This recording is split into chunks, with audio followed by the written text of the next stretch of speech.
I'd like to call to order the Parks and Recreation Committee meeting for July 15th, 2024. I'm Commissioner Nick Scull. To my left is Commissioner Anthony Benvenuti. Commissioner Ben Olszewski is on the phone.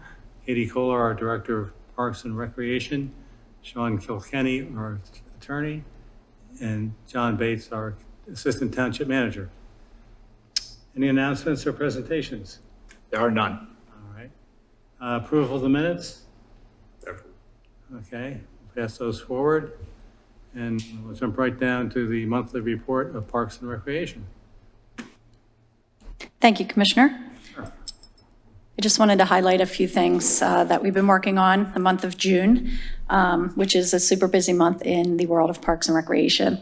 Our Farmstead Park environmental improvement, we've hired 2 seasonal environmental restoration staff for general maintenance and implementing native plantings and focusing on the environmental impact for specifically Farmstead Park.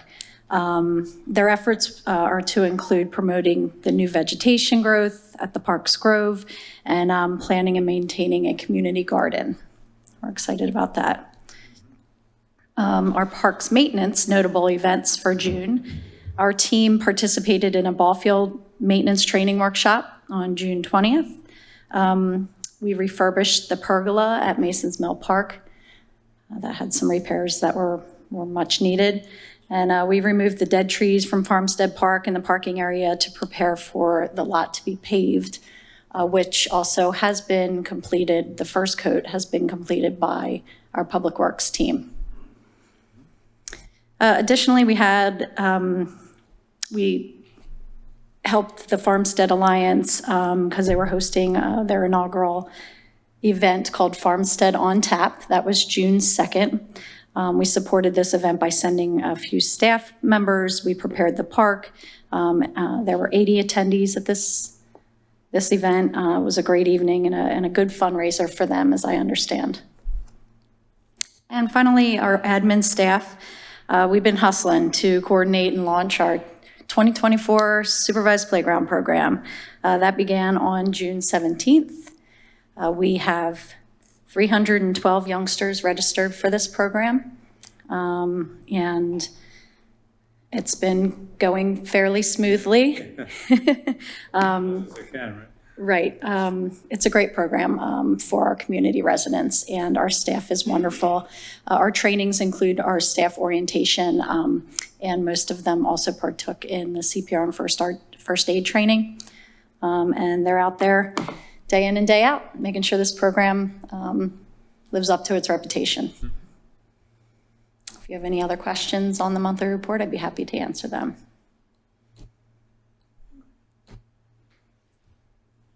That's true. Thank you. You guys sure do have a busy June. Thank you for all that you do, especially that supervised playground. I've said this before, what an important thing for our community. So one question I had was, I was wondering if this summer you've been able to find enough employees. In the past, I know it's been tough. We have. We are fully staffed. Our summer camp program is fully staffed. Our maintenance division is fully staffed with this job sharing of the 2 part-timers out at Farmstead. That takes a huge burden off of our maintenance team because they're focusing just on that park. Good. And we were also able to add 3 park attendants to our staff. So At Mason's Mill? at Mason's Okay. Mill. Yeah, Okay. so we're Good looking to hear. good. Yeah, Thank you. for sure. And then the other question I had is, I know the Environmental Advisory Council, for their report, they've brought this up, but I'm not sure if it gets to you guys, but have you looked into a water bottle filling station at Mason's Mill Park before? We have, I have It's not yet. Okay. I mean, just if, seems like they're popular, very used, so just if you could just. It's a great check into idea. it, if I you will think it's a good definitely. idea or not. Okay. Thank I will you. look into that. Thanks. I just read through this whole report, and I'm amazed at how much you get done and how much your department does. Thank you. Congratulations. Next, I think, is our library report.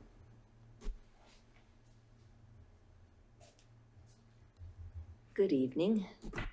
I'm Diane Walton. I live Silver Avenue, Willow Grove, Ward 1-2, and I've been a member of the Board of Trustees just since January of this year. So very happy to be serving. So I'll start off with first item. The library's July flyer was included in your packet, and you should be receiving the August flyer in your email by Wednesday. I'd like to thank you for sharing this information with your constituents via your email list and social media channels. We appreciate your efforts to spread the word about all of the valuable programming and services the library offers. One recent improvement is a new self-check machine in the children's room. During the school year, when we have school visits, students will be able to take turns checking out without leaving their classroom group. This is also a great tool for families. It eliminates waiting in the checkout line and crowding in the front lobby, and improves safety by avoiding our smallest patrons bolting out of the front door while mom and dad are checking out books. A refurbishment of our teen area is complete.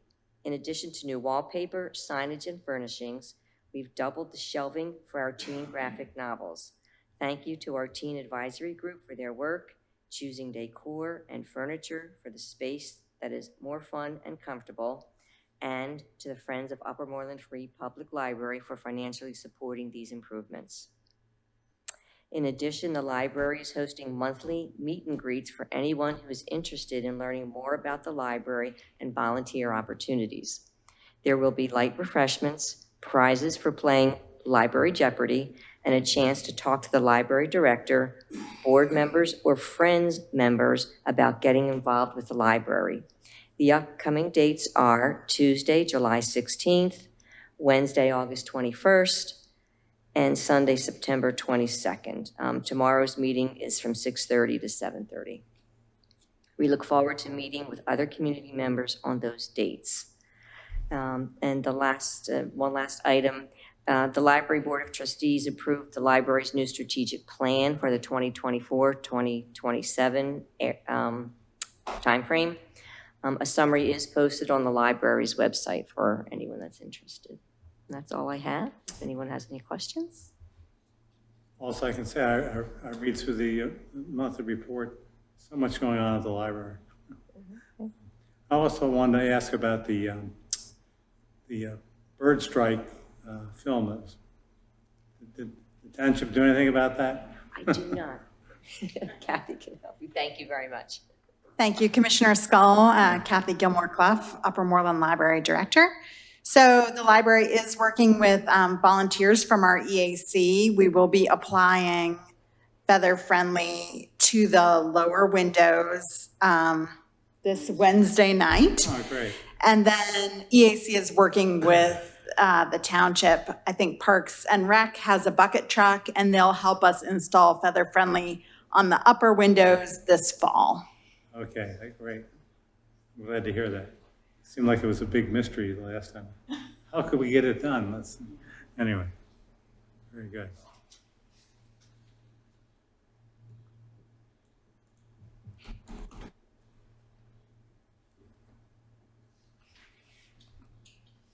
All right. Old business, none. New business, Woodlawn professional consultant costs.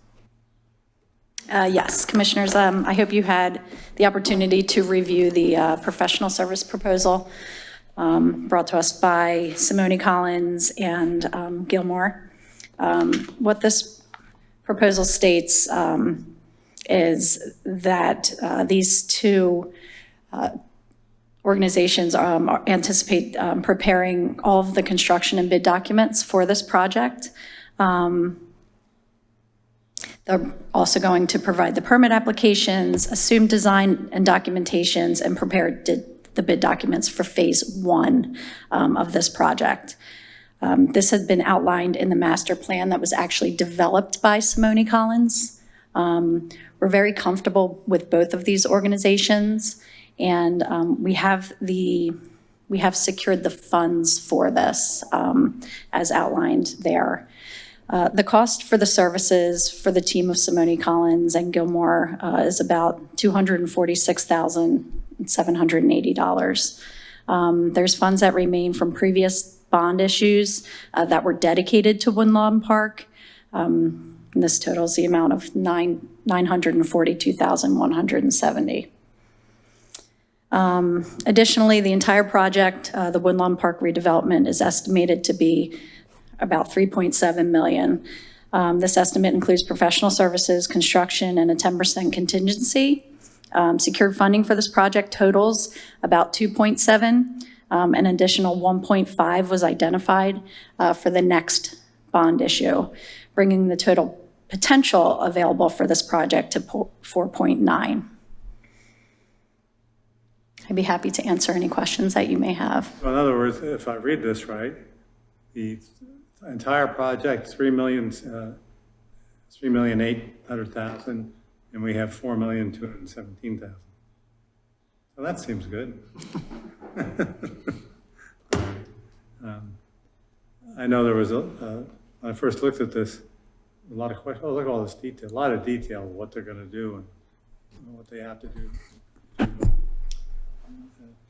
to this proposal for this. I realize we've been talking about this for a long time. A lot of this was discussed when the Woodlawn Parks Study Committee was together.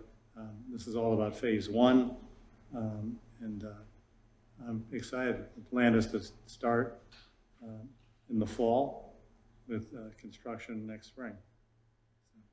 All good news.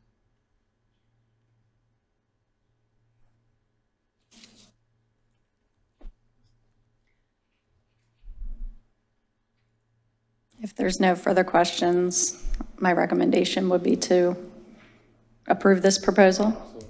Yep, absolutely. Great. Okay with you, right? Yeah.